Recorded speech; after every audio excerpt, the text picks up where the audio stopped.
An eerie chill creeps across a small Alabama town. My mother said, there's been an accident, Daddy's dead. Not many times in my life have I seen something that horrific. As investigators work to unravel a grave mystery. His head had been crushed.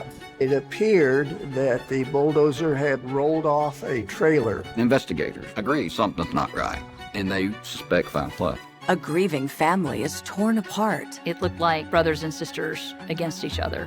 I walked in there and I fell apart. Money can lead people to do very bad things. Secrets don't stay buried for long. I was fine with the exhumation. I wanted the truth. I became consumed with getting justice for Dad. I had a tray full of fragments of bone. It's almost like a jigsaw puzzle. What will it take for the truth to be unearthed? People said the case was unwinnable. I used hot glue to put those pieces of bone back together. And when someone says you can't do it, that makes me want to do it.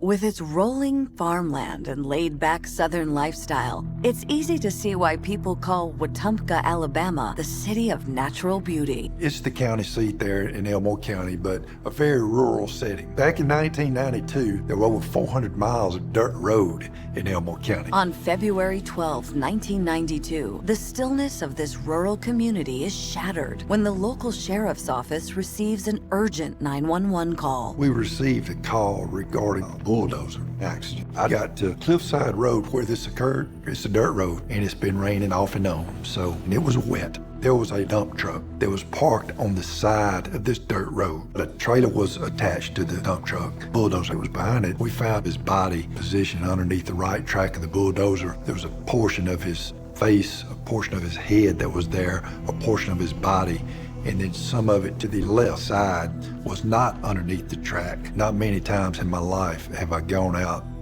and seen something that horrific, and we really don't know what's going on. At the scene are a man and woman who are both visibly shaken. 35-year-old Mark Landers identifies himself as the 911 caller and the landowner. He says the man under the bulldozer is his father, 63-year-old Robert Landers. The woman is Robert's wife, Lenita. Mark told the sheriff he asked his dad, Robert Landers, to go up to assist him in cleaning off that piece of property with a bulldozer. According to Mark, after filling the dump truck, the two men loaded the bulldozer back onto the trailer. Mark had to leave because his son had a basketball game. When he left, he said his dad was on the bulldozer. Robert Landers was going to tie it down. That evening, he gets a call from Lenita Landers that his father wasn't home. They got worried, and they went by a couple of places that he was known to hang out, and they did not find him there. So they drove back up to the lot up there at Cliffside, and that was about the 8:30 hour that night. Mark Landers said he finds the dump truck where he left it, still attached to the trailer. The engine was running, the headlights were on, and then he got to the bulldozer and he trips over his father. Both Mark Landers and Lenita Landers were very upset. What Mark had divulged to us when we arrived was that it must have been a horrific accident where the dad was on the bulldozer and it possibly slid off the trailer. I've got a distraught son. I've got a distraught wife. They're going bananas over the fact that he's found dead. And this was the end result of what happened. So now our job is to investigate and obviously find out exactly what happened. As the sheriff examines the muddy area around the bulldozer, something catches his attention. For the bulldozer to get where its final resting place was, you should have seen the bulldozer tracks, but the earth wasn't churned up. There is absolutely no bulldozer track between where the bulldozer was and where the bulldozer was on top of Mr. Landers. I thought that to be odd. These inconsistencies puzzle investigators, but the weather takes a turn for the worse and forces them to suspend their operation for the night. It's cold, it's windy, the lighting's terrible. They did take the body from the scene to the morgue, and the sheriff planned to come back out the next day to really look at it. Robert Landers' grieving wife and son leave behind the grisly scene to break the news to the rest of the family. My mom and my brother and my sister all came to my condo at midnight. My sister was hysterical. She was crying her eyes out. My mother spoke and said, there's been an accident, Daddy's dead. I was sick, I just knew I was going to throw up. I crawled around on my hands and knees, crying. It was so bad. When I found out he was dead, it was like a punch in the gut. I did fall down into the couch. It felt like pins and needles going through my body. I must have been in shock, I guess. To his family, Robert was such a larger-than-life character who lived life on his terms and seemed invincible. My dad was raised on a farm in Wetumpka before he went off into the Navy. After he left the Navy, he and my mother eloped. Rick was born a year later in 1951, and the young family settled in Robert's hometown in Alabama. But within just 2 years, the couple decided they were not meant to be. I was almost ready to turn 3, or I might have just turned 3 when they got divorced. He met Lanita in a bar. He started dating her. After finding new love, Robert gave marriage a second chance, and the couple began expanding their own family. He had 2 daughters and a son with Lanita. Mark was the first, Lisa Marie was the second, and Victoria was the third. My father and I were both very close. He was very loving. My father would have done anything for his kid. I was his baby girl, and he was definitely going to make sure that I was okay, no matter what. My father was hired by the railroad, where he worked for 34 years. My fondest memories was spending time with him at work in his railroad tower, watching him talk with Morse code on a keypad. I would sit there and watch him sending all the messages to all the engineers on the trains, and he was very good at it. He loved the railroad. He was a hard worker. I can remember him working 3 jobs. He was gregarious, quick-witted, just somebody you'd want to be friends with. Dad was almost a mythical creature to me. My father was my solace. Now he was dead. As the family tends to their broken hearts, Sheriff Franklin can't shake the feeling that something isn't quite right. That night, I really didn't sleep that well as far as trying to process. There were no bulldozer tracks. It's an inconsistency with what should be found there. Didn't really feel good about that. So the next morning, the first thing I do is I go immediately back up there trying to see exactly what we got set up. But the bulldozer and the chain, the cheater pipe, where the bulldozer was and everything is there, but there are no chain binders there. I think anybody that was gonna get back out on a U.S. major highway, they would have probably gone and gotten some chain binders. As the sheriff continues to examine the site, he digs up what could be a crucial clue: a pair of broken, bloodied glasses. Sheriff Franklin keyed in on the position of the glasses. Mr. Landers is located underneath the right track of the bulldozer. His glasses are located underneath the left track. So that's a huge problem in and of itself. If Robert had fallen off on the one side of the bulldozer and was dragged underneath and was dead, how did his glasses get on the other side of the bulldozer, under the other track? For Sheriff Franklin, all of these inconsistencies add up to one thing. It was my conclusion that we felt like, hey, this is a staged incident. We've got a murder. After closely examining the scene of Robert Landers' horrific death, Sheriff Franklin is convinced it wasn't an accident. It was a murder, and he's banking on the autopsy to prove it. What I had been told was that this was a man who was run over by a bulldozer. It was evident that the left side of his body, left lower leg, the abdomen and chest, and his head had been crushed, even to the point where one could see horizontal abrasions on the skin of his body. Based solely on his external examination, Dr. Lauridsen rules the manner of death accidental. I was convinced that the injuries that I saw could be explained by a bulldozer rolling over Mr. Landers. The finding is a blow to Franklin's theory that Robert Landers was murdered, but he's not giving up just yet. So we call upon the Alabama Bureau of Investigation. They obviously had enough manpower. The ABI came out the following day. And that started an onslaught of a much larger investigation that needed to be done. Despite law enforcement's quick response, Franklin is reluctant to share his suspicions with the Landers family. Nevertheless, Robert's youngest daughter can't shake the feeling that something is off. The determination was that my dad had died from injuries from being crushed by a bulldozer. But that was based on the visible injuries. I wanted a full autopsy on my dad, but because everyone else in the family agreed that there was no need for an autopsy, they didn't do it. Let's just go ahead and plan the funeral for my dad. It seemed to me that there was a rush to get my dad in the ground. I've never been to a funeral where the complete building was full. Everything outside, everybody was standing room only. I walked in there and I fell apart. I grabbed a handful of tissue paper and held on to it for dear life and just stood next to Dad's coffin, crying my eyes out. At the same time, Sheriff Franklin and the ABI agents returned to Cliffside Road with one goal in mind. We go immediately back up there trying to determine whether it would have been a homicide versus an accident. And there was a bulldozer operator, and I asked him, could he come and look and see what he thought? They recreate the sequence of events by reloading the bulldozer onto the trailer and then having the operator drive it off the ramp. Alarm bells immediately go off. In the reenactment, the ground turned up, and that's just not what we got at the original scene. Somebody would have had to take a rake or boot or something to just, erase everything that had gone on. That's not all detectives glean from the test. Also, to move a bulldozer off a trailer, the bulldozer blade has to be up. So someone would have to be in the seat of the bulldozer and actually maneuver the levers to get it off the trailer. How did the blade get down and Mr. Landers be under the bulldozer? The answer could lie in one of the photos taken at the crime scene, which reveals a chilling clue. On the bottom of his shoe,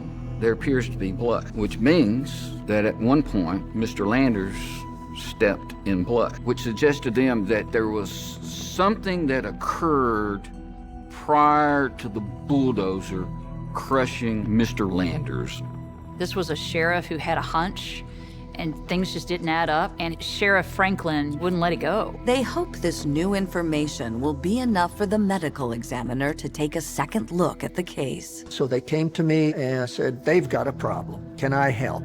After this additional evaluation with a forensic engineer, we were re-evaluating the situation. And it was clear to me that there were unexplained facts in this case. And so it was important that that body be exhumed. With the ABI's reenactment, they decided that they would get an exhumation order. At the time, exhuming a body was very unusual. Didn't happen every day. Law enforcement argues that digging up Robert's remains could be the only way to prove a murder took place. As they await a court order, investigators learn more about who Robert really was. We come to find out that they were very well-respected people in Elmo County. My father was great. His personality was very outgoing. He was as kind to anyone you could ever meet.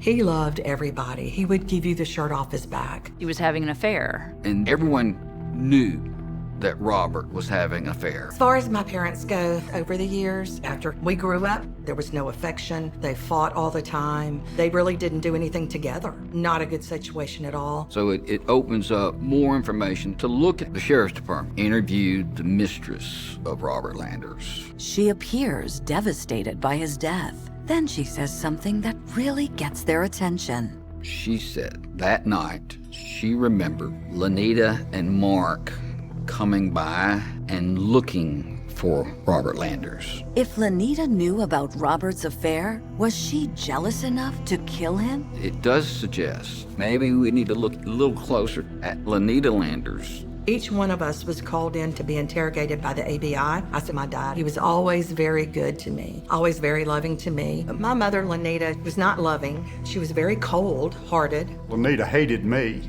She didn't want me around at all. I lived in a very dysfunctional family. My mom had already been convicted of fraud. I want to say that was in the late 50s. Lanita's records showed Lanita served time in Tutwiler prison for setting up frauds and schemes to defraud, which adds another layer to this case. Her past and being convicted of a felony of setting up fraudulent insurance schemes makes her words less credible. If you're a thief, you're a liar, and a liar is a thief. I told the police that my gut feeling instantly said that it was not an accident. It was definitely murder. This demonstrates a possible motive of an estranged wife to hurt a husband who is obviously having an open and notorious affair with his mistress. 3 weeks after Robert Landers is found dead,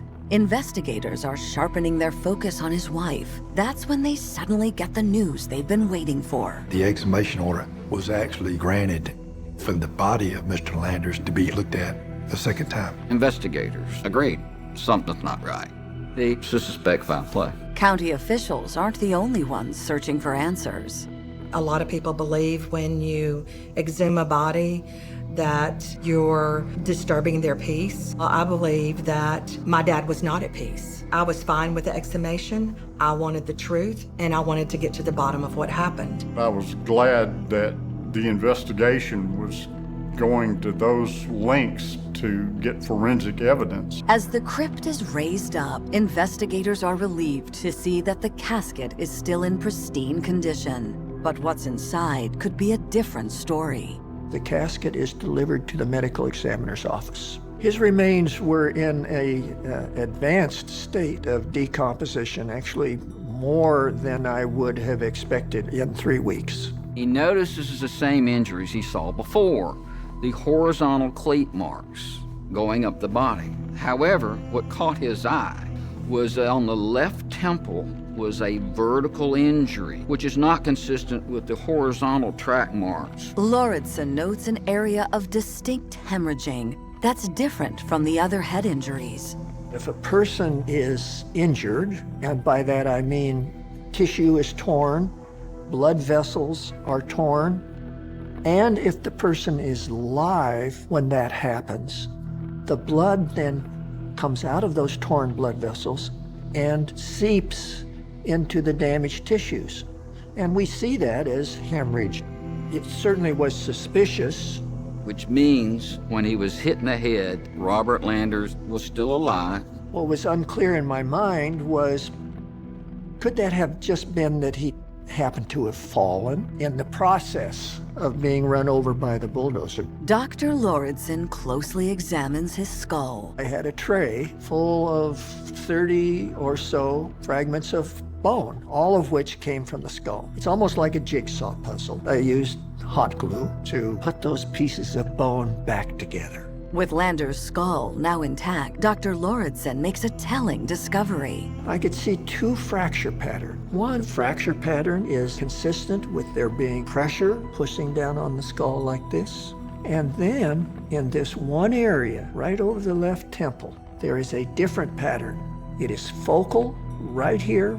The bone is crushed, and there are fractures that radiate downward and outward from that area. It's as if you were to take a hammer and strike a vase. That's going to break the vase right where the hammer strikes. This skull fracture was totally different than the pressing skull fractures from the bulldozer. The fracture also lines up with Robert Landers' bent glasses found at the scene. They actually took those glasses, Mr. Landers' glasses, and set them on his skull. And at the exact place of the hemorrhage and the exact place of the little fractures, there was an indentation on the frame of those glasses. You gotta remember, the glasses were not found upon the head or the face of Mr. Landers. If he had been struck right there, and he had glasses on at the same time, it makes a lot of sense that the glasses would have come off at the same time. It was clear that what caused this injury was not the bulldozer running over him. Robert Landers was struck in the head enough to knock him down and likely kill him. And then he was run over by a bulldozer. It would appear he did not fall. It was no accident. He was placed there. Someone staged that bulldozer on Mr. Landers. This was cold and calculated. Of murder cases that I have covered, this was one chilling case. There's still one thing missing from the scene. The murder weapon wasn't anywhere to be found. After Robert Landers' body is exhumed and re-examined, investigators confirm their suspicions that his death is a homicide. A number of us thought that The chain binders most definitely could have been an object that was used to end his life. They pick up a chain binder from the hardware store and compare it to the fracture pattern. It's a perfect match. It was clear I needed to change the cause of death and manner of death to homicide. Investigators are now on the hunt for Robert Lander's killer. His wife, Lenita, is high atop their list of potential suspects. We have known facts that Lenita had a past of setting up fraud scheme. We now start to doubt anything that comes out of her mouth. Because she says she was home alone at the time her husband was killed,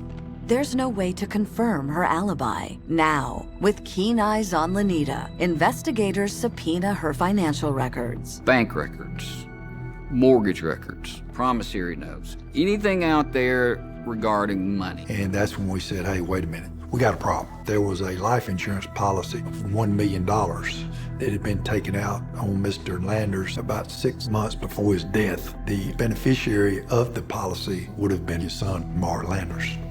A father listing his son on an insurance policy doesn't prove murder, but law enforcement is determined to prove or disprove Mark's involvement, starting with his alibi. And right away, they have a problem. The only witnesses of Mr. Landers under the Bulldozer were Mark Landers and Lenita Landers. So we never will know the actual time Mr. Landers was murdered. Suspicions heat up, and deputies again talk to Mark, who appears to be the go-getter of the Landers clan. He's smart, he's ambitious. Mark Landers owned Mark Landers Construction Company. The company's sole purpose was to build large houses for professional people, doctors, lawyers. So Mark had several houses he was building. In talking to Victoria and Rick, they painted a much different picture of Mark. Mark flattered Dad to make him think that he was really doing a wise thing as an investment by buying this insurance policy. I think Dad felt like he was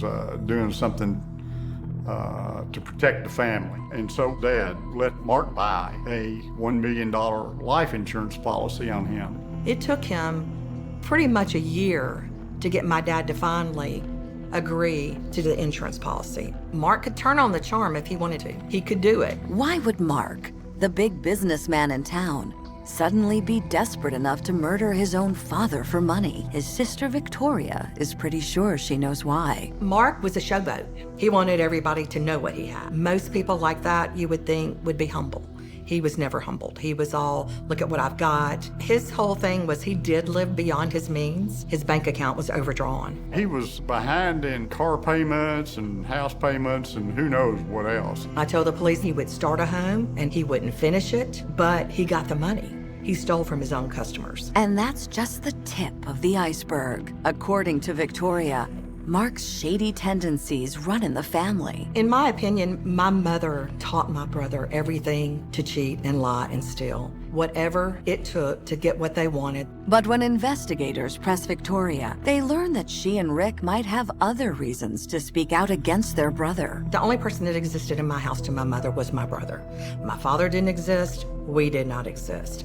But Mark was her baby. My mother was gonna make sure he was spoiled rotten. You know, I mean, every dime that family made, she spent on him. But just because Mark was spoiled and had a plausible motive and opportunity to murder his father, it's not an easy theory to swallow. How can anyone kill their father? It takes a warped person to do that. Still, Victoria and Rick are convinced beyond a shadow of a doubt. I do believe that my brother killed my father. And Lenita was complicit in the planning and execution of that crime. To test their theory, police hatch an unlikely plan to try to amass evidence against their only viable suspects, Mark and Lenita. The ABI came to me and asked me would I consider doing a setup to try to get a confession from my brother. So I said, yes, I'll do it. Victoria Goldsby is convinced her own brother and mother are behind the death of her father, Robert Landers, and she's willing to wear a wire to prove it. I didn't think it was going to work, but I was certainly ready and willing to try because my father deserved justice. With investigators hiding out in an upstairs bedroom, Victoria makes her move. I invited Mark over. When Mark got to my condo that day, We both sat on the couch, and I tried to convince him that I understood why he killed my dad. I tried to make him think that my dad was abusive, although none of that was true. He just shakes his head and leaves. I definitely think that he knows that I'm working with the ABI. I think he was watching my house the whole time. He knew that they were upstairs, so he was not going to confess. Mark storms out, leaving his sister in terror. I'm so scared he's going to kill me after that. I would sleep on the couch and watch all the door handles of my condo every night just to see if anybody was turning the doorknobs and trying to get in. The ABI wanted to keep the wire on and try to do another setup again, and I finally just told him it's not going to work. He will never admit guilt. He's not that kind of person. I know him better than y'all do.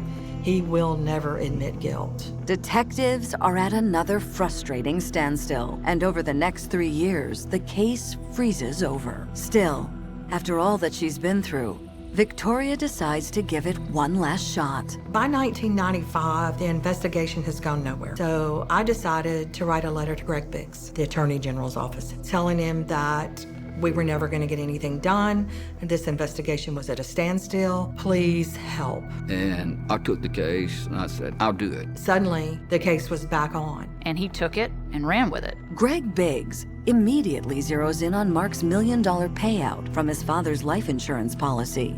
He has a hunch the company's records could be a gold mine. Before they hand over $1 million, they're going to make him sit for a deposition. He raised his hand, put under oath, and was given a statement, which was not very smart because he's talking, and that usually that's how you catch the accused, by his own words. Biggs' own investigation strips away Mark's shady business practices. On the record, We learned in the deposition that Mark had been employed by insurance companies. He worked there for several years. While he was there, he schemed on a lot of cases to commit fraud with car accidents. They would get the cars totaled out, salvage the car, and they would get the money off of the insurance claim.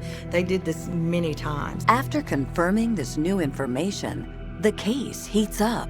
That gives him distinct knowledge of the insurance world, of how to successfully file an insurance claim and collect the money. So he's got a history. He's smart. He understands the system. He understands law. He understands insurance. The deposition also reveals that Victoria and Rick were right. Mark was swimming in debt. He needs money, and his construction company's going under. He's bouncing checks. He's paying $5,000 a month to carry that insurance on Mr. Robert Landers. But it ain't got to the point where there was no money, so time to cash it in. He got like $1,300,000. While the circumstantial evidence against Mark is overwhelming, Greg Biggs can't find any proof Lenita was in on the murder. Her past and being convicted of a felony of setting up fraudulent insurance schemes makes her words less credible, but it doesn't prove anything one way or another. But Greg Biggs has enough to charge Mark Landers for murder. I talked to my supervisor and I said, let's go for it, let's do it. My argument to the judge was, what greater motive could there be to kill his father and stage it as an accidental bulldozer case? Robert Landers was killed in 1992, and it took until 1996 for Greg Biggs to lead the team, get him arrested. I'm coming home from work one day, and my phone's blowing up. And I was almost at the door of my house, and everybody was telling me, go in the house, turn on the TV, turn on the TV. I immediately walk in and turn on the TV, and they've arrested him. I was shocked. Mark Landers is charged with capital murder and faces the death penalty. But even with a clear motive, it's still a risky case to present in a court of law. People said the case was unwinnable because there was a lot of circumstantial evidence, but there was no direct evidence, there was no confession. They didn't feel like they had enough to get a conviction. And when someone says you can't do it, that makes me want to do it. Nearly 5 years after the tragic death of Robert Landers Sr., his son Mark Landers stands trial for his murder. All the local papers and the media outlets calling I want to know what was going on. When I learned the details of the case, how Mark was charged with murder and took the time to cover it up, knowing that that was his biological father, to be in the same room with someone with that capability was unnerving. As court proceedings begin, all eyes are on the divided Landers family. You could feel the tension, and it certainly didn't look like a family. It looked like two sides that didn't like each other, brothers and sisters against each other. I did agree that Mark was behind Dad's death, and I became consumed with getting justice for Dad. But Robert's wife, Lenita, who was cleared of any wrongdoing in his death, comes down on a different side. She's in defense of Mark. Her mannerisms were very hostile, very annoyed, very agitated. It's unknown what went down when Robert Landers was murdered, but prosecutors stack a heavy case against Mark. First, by refuting his testimony that it was his father who wanted the $1 million life insurance policy. All we know is what Mark said. All we know is the scene. All we know is the forensics and the whole bunch of motives that Mark had to collect $1 million. There was an insurance premium that was coming due in the amount right at $30,000. Mr. Landers was either gonna have to die or Mark was gonna have to pay a $30,000 premium. One of those two was fixing to take place. And of course we know what happened. But it's the findings from the exhumation that drives the final nail in the coffin. I remember testifying in that trial. It was an intense trial. Dr. Larson said it was a homicide, that he was hit in the head, bleeding, but still alive. We don't know if he was conscious or unconscious. His body was taken and laid on the ground and then crushed by the bulldozer. This case would never have come together without Dr. Larson. The exhumation order actually being granted to find out this new information, that was huge, and to further advance the fact that, hey, we've got a homicide, not an accident. Perpetrator in this case was an intelligent, sophisticated person who thought that he could cover it up, who thought that he was smarter than the investigators, and he wasn't. Near the end of the trial, Mark takes the stand. I kind of expected Mark to kind of look like a person you could really hate, but he didn't. He looked like the guy next door. The first thing he did was try to suggest that there was something wrong with the bulldozer. Basically, he was saying that it was an accident, that Mark loved his dad and he would never do anything. He didn't think it through. Now, why he didn't think it through? I don't know. Murdered your dad, you got blood everywhere, but he didn't cover it up. He thought he was covering up, but he didn't. When Greg Biggs did his closing argument, the whole building shook. I mean, I can remember him saying that's Robert Landers crying out from the grave for justice. After a 10-day trial, it only takes the jury 5 hours to deliberate. He was found guilty of murder. When they read the verdict, my brother Mark collapsed, and I believe he never ever would have thought he was going to be found guilty, ever, and he was shocked. I felt relieved when the jury read the verdict. It wouldn't bring Dad back, but at least he got justice. The final sentence was recommended by the jury as life without parole. He has to live day in and day out with this hanging over him. Though the law books are closed on the Landers case, there are questions that still hang in the balance. A lot of people that worked this case thought that Lenita knew a lot more about the murder than what was being said and told. But I think that we were able to bring some closure to a portion of the Landers family. But for Robert Landers, the victim, he's not there to tell his story. Somebody's got to tell his story. Without a doubt, my Dad's absence is still a significant factor in my subconscious. I felt like, yes, my father can rest now. He can rest.